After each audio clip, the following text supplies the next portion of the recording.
Sejam muito bem-vindos, pessoal, a mais um vídeo. Mano, agradeço mais uma vez vocês por estarem aqui. Cara, não repare, eu realmente tô gripado, eu tô meio zoado. Essa variação de temperatura muito louca aí. Um dia tá frio, outro dia tá calor. Ontem fez frio pra caramba, hoje já fez um calor que, pelo amor de Deus, não tem organismo que aguente, né? Mas vamos lá, vamos tocar o barco. Nós tivemos os jogos aí dos brasileiros pra fechar essa rodada de oitavas de final. Primeira rodada de oitavas de final da Libertadores. O São Paulo empatou com o Nacional do Uruguai, só que empatou lá. Então, embora o São Paulo não jogou bem, não fez uma partida boa contra o Nacional, ele trouxe a decisão para o Morumbi.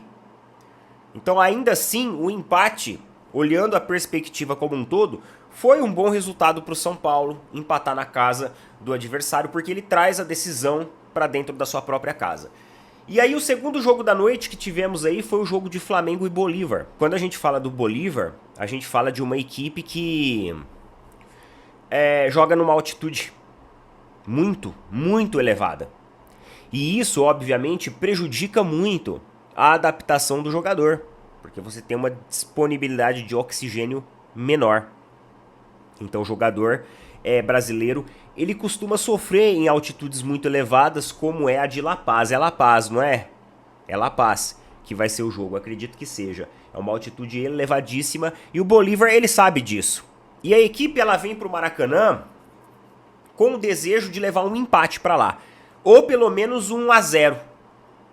E eu vou falar para vocês aqui sinceramente, quando eu venho aqui e eu sou crítico, eu sou ácido, e eu falo muito a respeito da postura do Palmeiras, e sou até criticado por torcedores palmeirenses, eu estou falando a respeito disso aqui. Disso aqui que nós vimos hoje. O Flamengo estava com o desejo de vencer.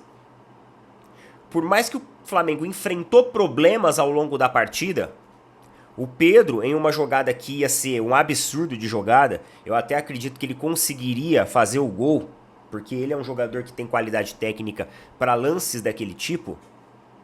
Ele coloca a mão ali na posterior da coxa e sente aquela fisgada.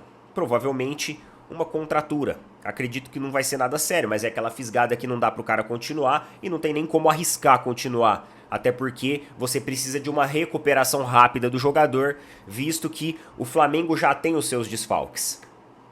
E nesse momento da partida, a partida já estava 1-0, porque com uma assistência maravilhosa do Pedro e um belo gol do Luiz Araújo, em uma ótima jogada, se livraram dos marcadores e conseguiram fazer o primeiro gol da partida, depois de muito insistir. Hoje, o Flamengo basicamente controlou o jogo inteiro. E o Bolívar adotou aquela postura do se empatar tá bom, se perder de 1-0 tá bom. E eu falo pra vocês, amigos, se a gente pegar a história do jogo como um todo, o desenho do jogo, o Flamengo merecia esse segundo gol que fez no final. Merecia, esse segundo gol foi merecido, porque passou por várias dificuldades e ainda no final do jogo, o Gabigol também sentiu. E o Flamengo ficou com um jogador a menos. Terminou o jogo com um jogador a menos. Hoje foi um jogo que o Flamengo teve que se adaptar às diversas adversidades que aconteceram ao longo da partida. E para combinar com tudo isso também, para vir junto no combo, uma arbitragem muito ruim, onde claramente os jogadores do Bolívar, eles não perseguiam a bola, e sim a canela dos jogadores do Flamengo. E enquanto isso, o juiz, deixava aquilo correr. Ah, mas ele não quer dar cartão amarelo porque senão ele vai estragar o jogo, porque senão ele já compromete um cartão amarelo. Uai, qual que é o problema? Não se pode dar cartão amarelo com 5 minutos, com 10 minutos de jogo? É proibido agora? Se a falta ela foi para cartão, tem que ser para cartão, amigo. Você tem que aplicar o cartão independente do que vai acontecer de lá para frente na partida. Então, com todas essas adversidades, o Flamengo teve o ímpeto e o desejo de vencer. E o Tite, vocês viram ali no final que ele entendia que o segundo gol era necessário, porque ele tira um volante, coloca um jogador de setor ofensivo, mano, e ele avança a linha de zaga como jogadores de ponta. Então muitas e muitas vezes você vê o Léo Pereira lá na frente fazendo uma função de ponta para atacar, porque ele precisa fazer o ganho numérico. O Bolívar fica compactado na área e se fosse um time brasileiro, mano, o Palmeiras não pode fazer isso. Se o Palmeiras tem a postura do Bolívar de hoje, mano, o Palmeiras tomava mais gol. O time brasileiro que faz isso, que os caras fizeram hoje, não tem essa sorte. Porque de verdade, o Bolívar teve sorte hoje, ainda até colocou bola na trave do Flamengo, com um pouco de ataque que teve. Então hoje o time do Flamengo jogou com muita vontade de vencer. Entendendo, todo mundo entendendo, num espírito ali coletivo, que era importante essa vitória por 2-0, que era importante carregar essa vantagem. No final do jogo, o time do Flamengo tava ali, né?